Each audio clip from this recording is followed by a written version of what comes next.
सवाल तो यही है कि ईरान और इजराइल में विजेता कौन। क्योंकि भारत और पाकिस्तान पिछले 1 महीने से यही डिसाइड करने में लगे हैं कि विजेता कौन। भारत गिनाता है कि हमने बढ़िया से नुकसान पहुंचाया, पाकिस्तान बताता है कि हमने बढ़िया से नुकसान पहुंचाया। दोनों अपने अपने नुकसान गिनाने में लगे हुए हैं। तो ऐसे में आज के सेशन में हम विश्लेषण करेंगे जिनके क्या निहित उद्देश्य थे वो पूरे हुए अथवा नहीं हुए, ईरान के क्या उद्देश्य थे, इजराइल के क्या उद्देश्य थे, किस तरह से यह वॉर चला, सारा की सारा विश्लेषण एक एक करके चलते हुए करेंगे। साथियों, चर्चा है 13 जून से हुए उस हमले की जिस समय ईरान ने ऑपरेशन राइजिंग लॉइन और इजराइल ने ऑपरेशन राइजिंग लॉइन नाम से एक अटैक मिशन ऑपरेट किया टुवर्ड्स ईरान। इसमें उसने गोले चलाए, कई जगह पर कहा गया कि लगभग 20 मिलिट्री के कमांडर्स मार गिराए और 14 ईरानियन साइंटिस्ट को इन्होंने मार दिया।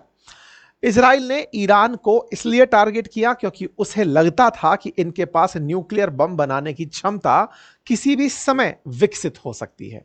अब यहीं से पहला प्रश्न, इजराइल ने ईरान को क्यों टारगेट किया? तो आंसर था, पहला पॉइंट, कि ईरान की हरकतें इस तरह से कि वो इजराइल के ऊपर न्यूक्लियर बॉम्ब गिराएगा। इजराइल का यह डर था कि जिस दिन ये न्यूक्लियर बॉम्ब बना लेंगे ये हमारे ऊपर बम गिरा देंगे। इसलिए उन्होंने अपनी सुरक्षा के लिहाज से ईरान को टारगेट कर दिया। तो टेक्निकली पहला प्रश्न तो यही रहा कि इजराइल की मंशा थी कि न्यूक्लियर बॉम्ब ना बने।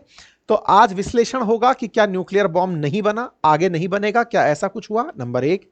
दूसरा, इजराइल और अमेरिका की मंशा थी कि ईरान के अंदर सत्ता परिवर्तित कर दी जाए, यानी कि खमेनेई की जो सत्ता है, सुप्रीम कमांडर की जो सत्ता है, वो हटा दी जाए और उनके स्थान पर रेजा पहलवी के जो बेटे हैं उन्हीं को वापस लाकर बिठा दिया जाए। इन दो डिमांड से ईरान ने हमले झेले थे, या कहिए तो इजराइल ने ईरान पर हमले किए थे। नेतन्याहू का यह बयान काफी वायरल है जिसमें वो ये कहते हुए पाए जा रहे हैं कि इन्होंने इतना यूरेनियम फ्यूल बना लिया है कि वो किसी भी समय बम बनाने के लिए तैयार हैं और वो इजराइल पर बम गिरा देंगे। लेकिन आप जानकर के आश्चर्य करेंगे कि इजराइल ने ईरान पर जो हमला किया वो ये बताते हुए तो किया कि हम ईरान को टारगेट कर रहे हैं ताकि वो न्यूक्लियर बम ना बना सके। वास्तविकता यह है कि जिस तरह से इनके प्राइम मिनिस्टर नेतन्याहू ये कह रहे हैं कि हमने उन्हें न्यूक्लियर बम बनाते हुए देख लिया है, वो किसी भी समय पर बम बनाकर हम पर फोड़ सकते हैं, इसलिए हम बम मार रहे हैं। वास्तविकता जानकर आप हैरान हो जाएंगे कि नेतन्याहू का यह बयान कोई पहली बार नहीं आया था। अब से पहले कम से कम 5 बार नेतन्याहू अलग अलग समय पर यह कह चुके हैं कि बस न्यूक्लियर बॉम्ब बनने ही वाला है। मैं अभी आपको वो क्लिप दिखाऊंगा जिससे आपके मन में खुद यह संशय उत्पन्न हो जाएगा कि इसका मतलब इजराइल को केवल हमला करना था, न्यूक्लियर बॉम्ब तो केवल एक बहाना था। इजराइल ने ईरान पर हमला किया और इनके टॉप कमांडर्स और साइंटिस्ट्स को मार गिराया। बदले में ईरान भी निकलकर आया और उसने इजराइल के कई ठिकानों को एक साथ निशाना बनाया। निशाना दोनों तरफ से बन रहे थे। 2-4 दिन बढ़िया नुकसान हुए। इस बीच में इजराइल का भी काफी नुकसान हुआ, ईरान का भी नुकसान काफी हुआ। दोनों के अपने अपने नुकसान हुए। इसमें कई सीनियर साइंटिस्ट और मिलिट्री कमांडर्स मारे गए। ईरान के जो बड़े चेहरे थे वो इस पूरे हमले के अंदर अपनी जान गंवा बैठे। इस बीच में अमेरिका की एंट्री होती है, जहां शुरुआत में वो इजराइल के साथ आते हुए दिखे, बीच में वो पीछे हटते हुए दिखे, 2 हफ्ते का टाइम मांगा, लेकिन फाइनली B-2 बॉम्बर्स भेजकर 22 जून को इन्होंने न्यूक्लियर साइट्स पर जहां पर एनरिचमेंट चल रहा था उनको निशाना बनाया और निशाना बनाकर एज ऑफ अमेरिकाज स्टेटमेंट कि हां भाई हमने उन्हें न्यूट्रलाइज कर दिया है, फॉर्दो, नतांज और इस्फहान को अब यहां पर न्यूक्लियर कैपेसिटी विकसित नहीं हो पाएंगी। ठीक है साहब।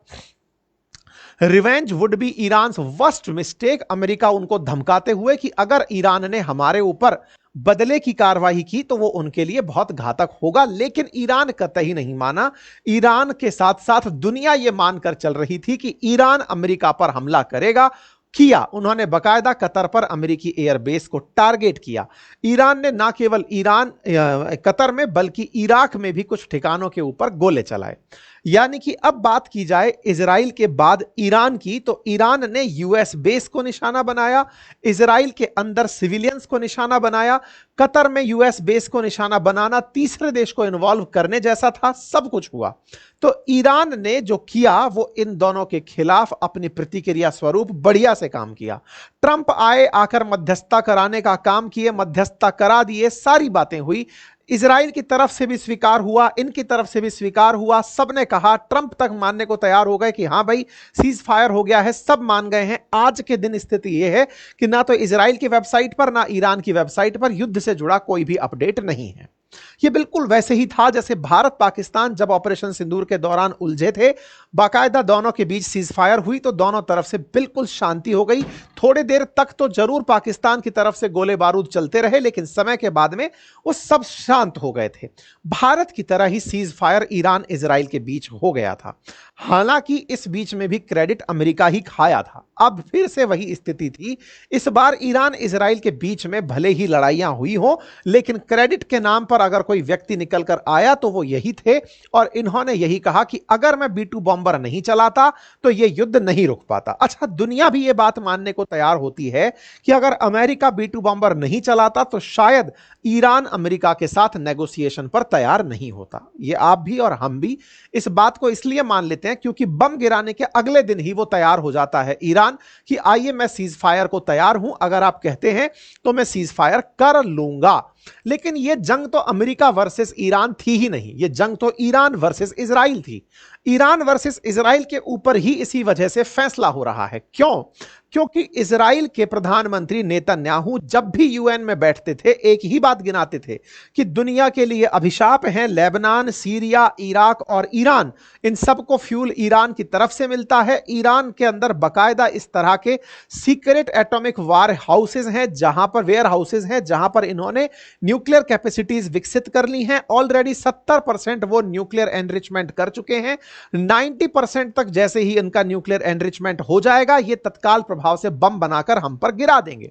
साथियों, आज के दिन एक बढ़िया रील वायरल हो रही है और वो रील है 1996 से लेकर अब तक के नेतन्याहू की, जिसमें 1996 में, आज से 30 साल पहले भी ये यही कह रहे थे कि ईरान न्यूक्लियर बॉम्ब बनाने वाला है। ये रील इस समय काफी चर्चा में है।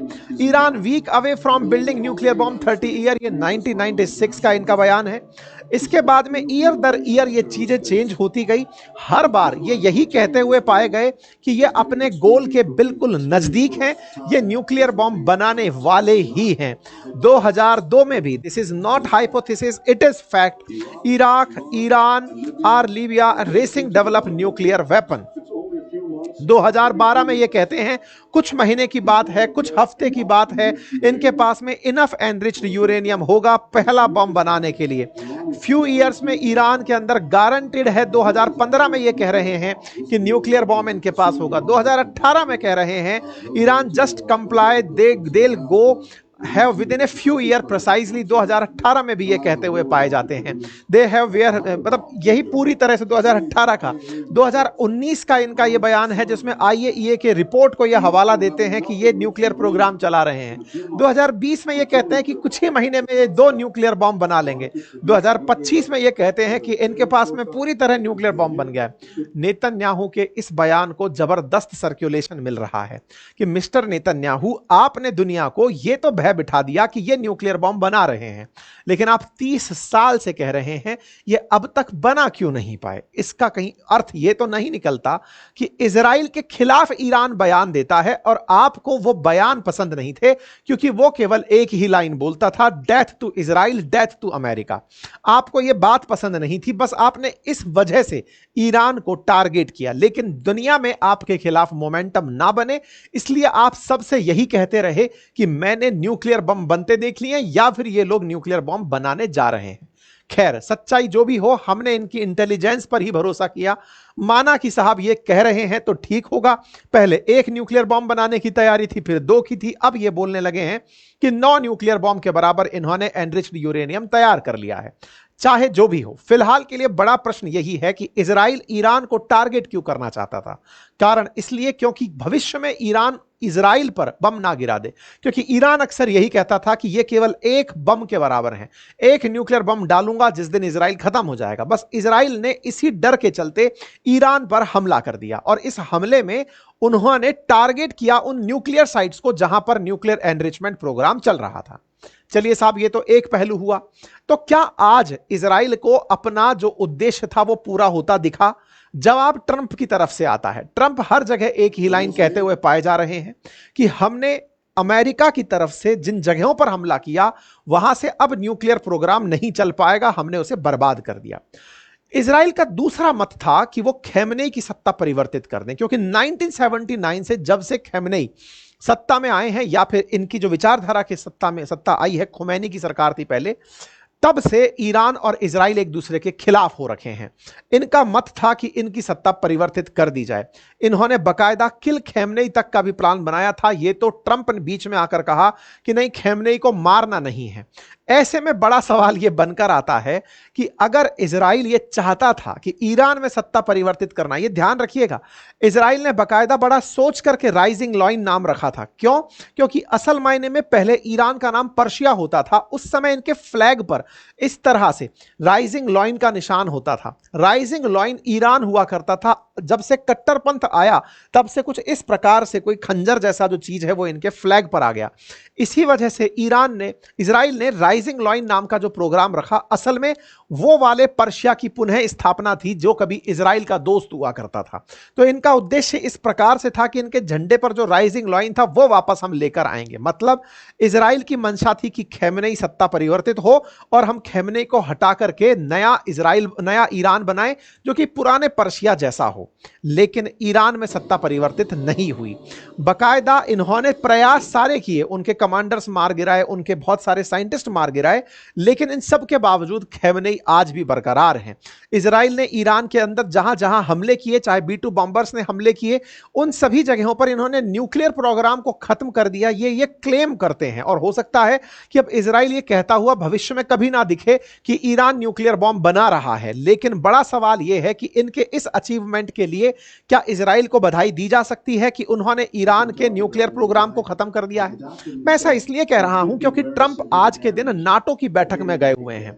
नाटो की बैठक चल रही है नीदरलैंड के अंदर। 24 और 25 जून के दिन नाटो कंट्रीज की मीटिंग होनी थी। नाटो में 32 देश हैं, अमेरिका उनमें से सबसे पावरफुल है, नॉर्थ अटलांटिक ट्रीटी ऑर्गेनाइजेशन है।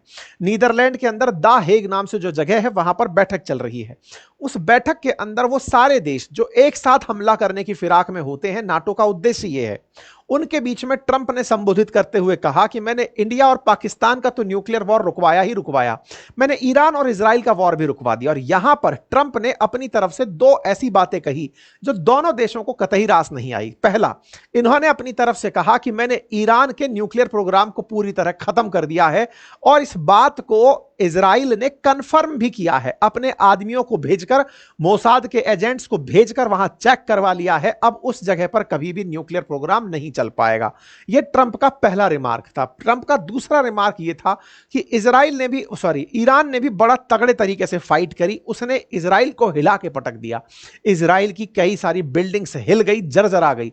मतलब दो प्रकार से ये दोनों देशों के बारे में प्रतिक्रिया दे दिए, लेकिन इजराइल के साथ जिस तरह से इन्हें साथ देना चाहिए था, ये साथ नहीं दिए। ये ईरान को भी बढ़िया अपनी तरफ से रिकमेंडेशन दे गए। तो कुल मिलाकर बात यह है कि इनके बयान से अल्टीमेटली विजेता कौन बना?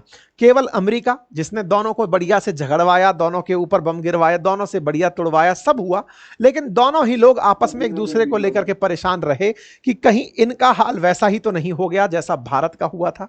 क्योंकि अल्टीमेटली इजराइल और भारत दोनों एक जैसी मानसिकता से पीड़ित हैं। और वो क्या है कि भैया आतंक के खिलाफ मुझे लड़ाई लड़नी है। भारत हमेशा आतंक के खिलाफ रहा है, इजराइल भी आतंक के खिलाफ रहा है। दोनों इस बात में एक दूसरे के साथ एक जैसा मोटिव शेयर करते हैं। ऐसे में भारत के अंदर लोग इजराइल से बड़ा कनेक्ट कर जाते हैं, क्योंकि इजराइल में हुए आतंकी हमले के बाद भारतीयों ने उसे बढ़िया से कनेक्ट किया कि यार हम भी इसी दर्द से पीड़ित हैं जिससे आप पीड़ित हो। लेकिन वाइस वर्सा भारत में लोग ईरान से भी सिंपैथी रखते हैं, और उसके पीछे का कारण यह है कि ईरान सेंट्रल एशिया में हमारी पकड़ हो, या फिर हमारा ऑयल पार्टनर हो, या फिर इंडिया में जो शिया मुसलमान हैं वो ईरान के शिया मुसलमानों से जिस तरह का कनेक्ट फील करते हो, कल्चरली हम एक दूसरे के साथ बढ़िया कनेक्ट फील करते हैं, इसलिए भारत में ईरान की भी चर्चा होना लाजमी है। यह बिल्कुल वैसे ही है कि जब भारत ने पाकिस्तान पर गोले गिराए थे तो उन गोलों के बाद में जिक्र यही हुआ था कि भारत ने अपने टारगेट न्यूट्रलाइज कर दिए, वहीं पाकिस्तान ने कहा कि हमने भारत के फाइटर जेट गिरा दिए। दोनों ने अपनी तरफ से नुकसान गिनाए। अल्टीमेटली विजेता कौन? तो बोले साहब अमेरिका विजेता, जिसने दोनों को रुकवा दिया। नेतन्याहू कहते नहीं थक रहे कि हमने एक ऐतिहासिक जीत प्राप्त की है, हमने ईरान के न्यूक्लियर प्रोग्राम को कई साल पीछे पछाड़ दिया है। लेकिन साहब यहां इंटरेस्टिंग बात कुछ और है, और वो ये है कि खमेनेई के सत्ता के समर्थन में पाकिस्तान के अंदर बढ़िया नारेबाजी हो रही है। बाकायदा पाकिस्तान में इस तरह की रैलियां निकल रही हैं पाकिस्तान के अंदर ईरान के समर्थन में कि हां भाई ईरान ने जो है वो इजराइल को सीज फायर के लिए मना लिया, या फिर इन्होंने इतने गोले चलाए कि इजराइल और अमेरिका को चुप होना पड़ा, उन्हें गोला खाकर चुप रहना पड़ा। ईरान की इस तरह से तारीफ हो रही है कि इन्होंने इजराइल को बड़ा नुकसान पहुंचाया। ईरान की मीडिया में इस तरह की चर्चाएं चल रही हैं कि ईरान ने इजराइल को ना केवल उसके घर में घुसकर मारा, अपितु खुद आगे से सीज फायर मांगने के लिए विवश कर दिया। इस तरह से मारा कि अमेरिका के एयर बेस तक को टारगेट कर दिया। इस तरह से मारा कि ईरान को सोचने के लिए तो लोग कह रहे थे कि अगला इराक ये लोग बना देंगे, हमास की तरह, गाजा पट्टी की तरह ईरान को बर्बाद कर देंगे। अमेरिका और इजराइल को आगे से मांगना पड़ा कि सीज फायर कर लो, सीज फायर कर लो। इस वजह से ईरान में इस तरह का झंडा उठ रहा है। ईरान के समर्थन में लोग रैलियां कर रहे हैं, विजेताओं की तरह जश्न मनाया जा रहा है कि ईरान ने उन्हें विवश कर दिया। दोनों के अपने मोटिव हैं।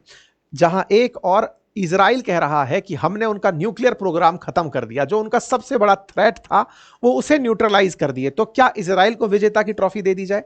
दूसरी तरफ ईरान की बात हो तो ईरान का बस इतना कहना है कि तुमको लगता है कि तुमने नष्ट कर दिया, हम तो सारी चीजों को उठा के ट्रक से निकाल ले गए थे। वहीं दूसरी तरफ आप लोगों को हमने इतना मारा कि आप आगे से हमसे सीज फायर मांगने के लिए विवश हुए।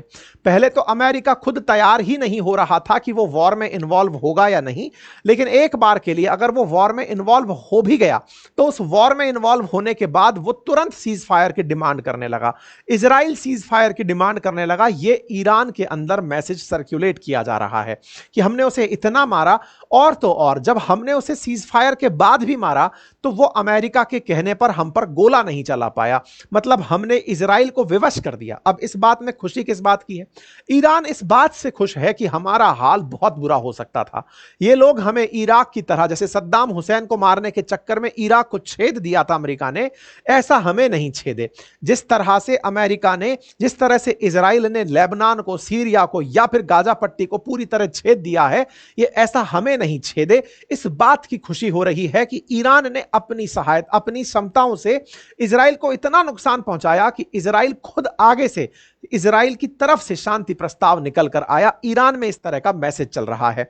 तस्वीरें ऐसी दिखाई जा रही हैं कि खमेनेई के आगे ट्रंप झुककर माफी मांग रहे हैं कि सर प्लीज रोक दीजिए, बहुत दिक्कत हो गई है। ईरान इंडिया के अंदर जो एम्बेसी है वहां से ट्वीट करता है और कहता है कि जय हिंद, जय भारत, और हम जय ईरान, जय हिंद, और अपनी तरफ से इस बात पर संतोष जताता है कि इंडिया की तरफ से जो ईरान का समर्थन हुआ हम उसके साथ हैं। कुल मिलाकर के बड़ा ही इंटरेस्टिंग मामला हो जाता है कि ट्रंप जहां इजराइल को विजेता बताते हैं वहीं वो ईरान को भी विजेता बताते हैं। ईरान को विजेता कैसे बताते हैं? वो अपनी तरफ से यही कहते हुए पाए जाते हैं कि उन्होंने ऐसे गोले चलाए कि इजराइल के अंदर हाहाकार मच गया, इजराइल की बिल्डिंगें हिल गई। तो अगर ट्रंप की बात मानी जाए तो दोनों विजेता हैं। अल्टीमेटली फैसला आपको करना होगा कि आपकी तरफ से विजेता कौन है इस युद्ध का, या इसके हालात भी भारत और पाकिस्तान की तरह ही हैं। भारत ने भले ही आतंकी ठिकानों को मारा हो, भले ही भारत ने एक न्यूक्लियर कैपेबल देश के ऊपर हमला किया हो, फिर भी अल्टीमेटली यही बात हुई कि साहब हमने विजेता के रूप में खिताब नहीं पहना।